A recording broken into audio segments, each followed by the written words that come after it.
What's one part of parenting that no one warned you about? I feel like I got a lot of warnings about a lot of things. I'm trying to think what no one warned me about. I just had this conversation. I was a guest on Michelle Obama's podcast. Oh. And we talked about, like, no one told me that I would be worried about somebody for the rest of my life. Oh. It's not a small thing.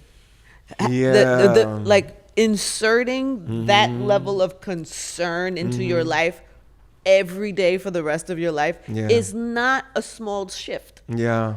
That's real. I mean, joy, you insert joy and love and all those other things too, but that part nobody's ever warned me about. Well, one of the interesting things now is there's all this research, and I think I just saw Mrs. Obama talking about it on her Instagram today. She's talking about with the author of The Anxious Generation about social media and the impact that it has on our kids, especially girls. And I feel like our parents just had no idea like what this generation is dealing with that. And now we've got social media plus AI, and like I feel like it's all uncharted territory for like how kids are supposed to be in the world, and what impact it's going to have on the kinds of jobs that we should even encourage them to like study for, and like how they're going to write papers and read books, and what kind of jobs are going to be out there in the world for them. And then the social media side, just the level of insecurity and anxiety that it encourages, and all of it. And I feel like our parents had no idea how to prepare us because it just didn't exist when they were. Do we have an idea? Do we? Exactly. Do we? And this author, his name is prepare? Jonathan Haidt, and he, we went to one of his talks in LA. Oh, what'd you learn? Oh, it was like we were at a good time in our lives because our kids don't have phones yet, and they're not on social media yet, and so we got it in time to like listen and like be like, yo, we're not letting them have a smartphone until a certain age. And what age? I think it's like we said 9th grade or something like that. I forget, but we made a pact with other parents at the school and said, let's band together, because if one of us lets our kid have a phone this early, then all the other kids are gonna be like, well, she got one or he got one. Yeah.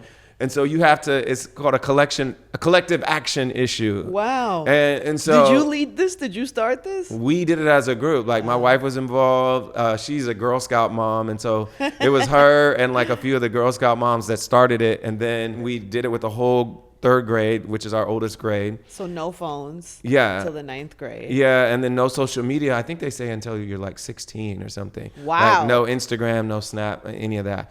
And they say you have to be really mindful of group chats, because a lot of the group chats are where the bullying happens, and like the excluding and ostracizing people, and you just got to be really mindful of all of it. And I think they're learning so much about the effect that it has on kids that we can benefit from all the things that they're learning, and the previous generation didn't know. And are your kids pushing back on any of that? No, they're good so far, but okay. I feel like wait till Luna's like 11 or 12 and we'll see. But are you prepared to stand Yes, firm? we're going to be tough.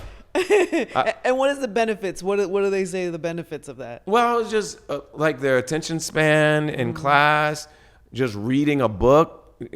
Just think of how there's a whole generation of kids that like it's hard for them to focus on anything like a book, a movie, because they're so like...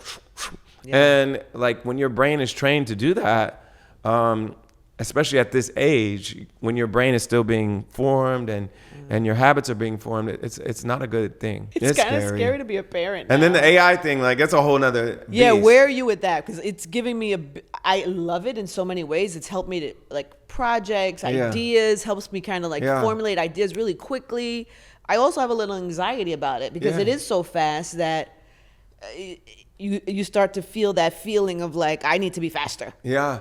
And like, do you feel are any of that? Our kids gonna like read the whole book, or are they just gonna get AI to tell them what it was about? And are they gonna write any more papers themselves, or like? But should they too? That's a good question. Like we don't know. Right. Like, and we don't know what the side effects of all that are going to be on like one their of my kids, development. One of my kids was working on something and they're not allowed to use AI, and I thought that I don't know that that's not realistic either, right? Number one, it's not realistic, and I also don't think it's the smartest way to look at it, because AI is here. It's happening. Yeah. So we can tell that, we could say, hey, don't use that. They're still going to use it. Or we can say, how can you use that smarter? Yes. How can you use that better than everyone else is using? Yeah. How can you use, so I don't know. It's tricky. I just wonder how you guys manage through that. Well, the kids aren't really on it yet. So, Yeah. What about but you? I think by the time they're in high school, like it'll be so robust, and it'll be so there that I think that's what teachers are going to end up doing, is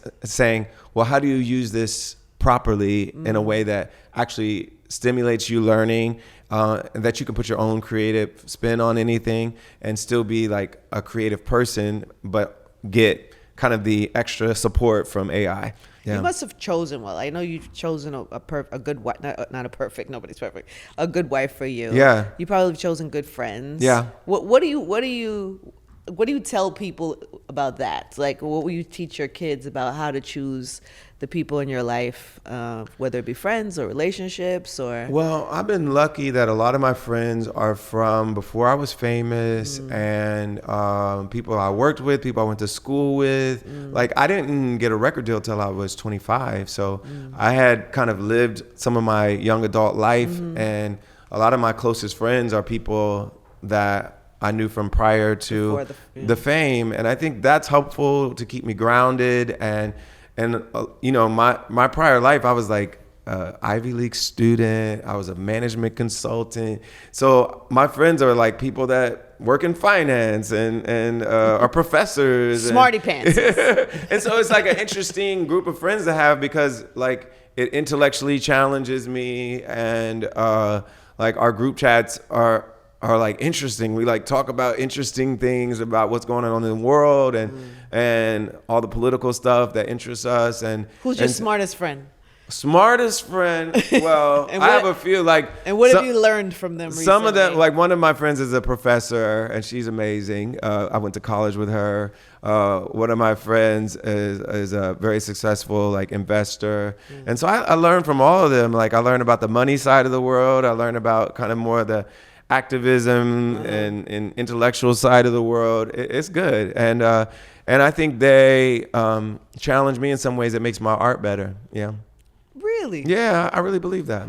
Your art is not just emotion. It's. I feel like my friend is a professor. She also writes for the New York Times. So I feel like having a friend like that makes me like sharper artistically. Yeah. They say that, right? Yeah. Stop sharpen steel. I have some in real life questions. All right. We want to know how to go through this life, John. Yes. John, and you've done pretty well for yourself. All right. This is our in real life bowl. In real life bowl. In real life. My eyes. Here we go. Pick one. Pick a good one. Pick a good one. If not, I have others. Just questions, quick questions? Yeah, just quick questions. Okay, here we go. Things about life. If you were the leader of the world, what's the first thing you would do? I feel like we could solve poverty if we make the right investments.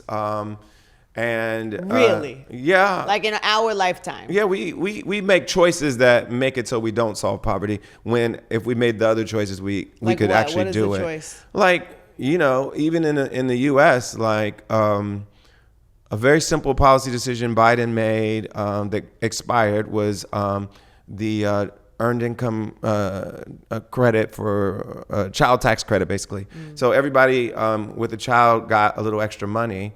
It took like millions of people out of poverty. Just that simple decision. And it got rolled back when it expired. But like, that's a choice. It's a policy choice. And it could take millions of people out of poverty if we did it. You'd bring it back. Bring it back.